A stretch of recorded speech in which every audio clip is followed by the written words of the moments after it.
Hey guys, so this week we've been talking about some of the issues that kind of come up when it comes to us trying to do God's space and put that into practice.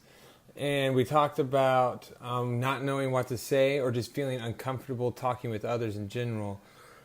Some people, you see it a lot in churches. They won't come out necessarily maybe and say it. Some might even do that, but they the mindset is, well, that's great and all, and yeah, we should do those things, but that's not really for me.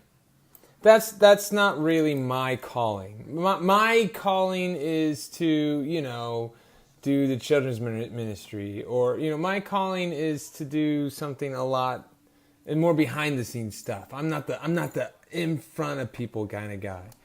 Well, there's another problem with that, and it's found here in James chapter 2, verses 18 and 19.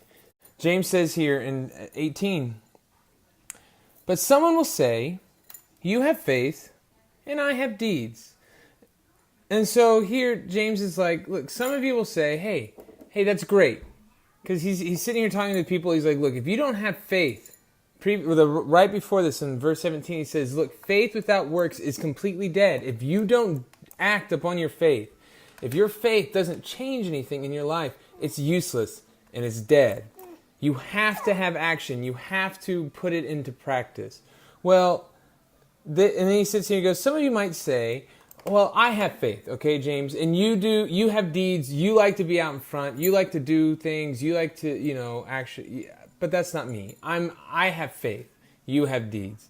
James goes on to say this, "Then show me your faith without deeds, and I will show you my faith by my deeds. You believe that there's one God. Good for you. Even the demons believe that and shudder."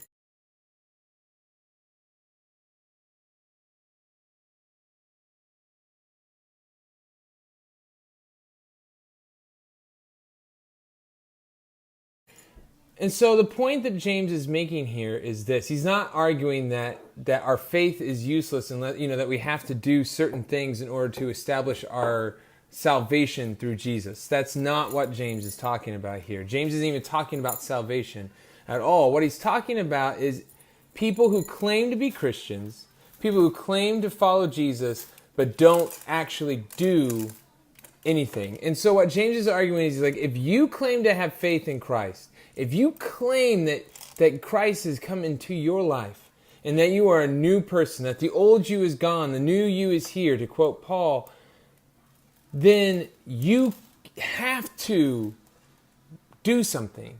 He's like, in order for your faith to really be real, it's not even that you have to do something. You should want to do something. You should want to live for God. You should want to live out the mission that Jesus has called us for. You should want to love others. You should want to share God with others.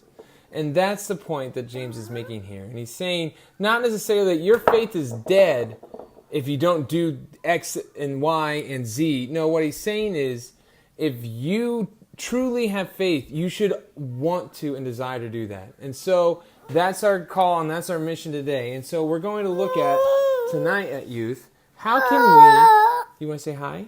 Say hi. There's you on the screen. All right, so tonight we'll talk about how we can apply those things to our youth group specifically, and how we can even go out and be doing and serving others in our community around us. All right, so I will see you guys all tonight.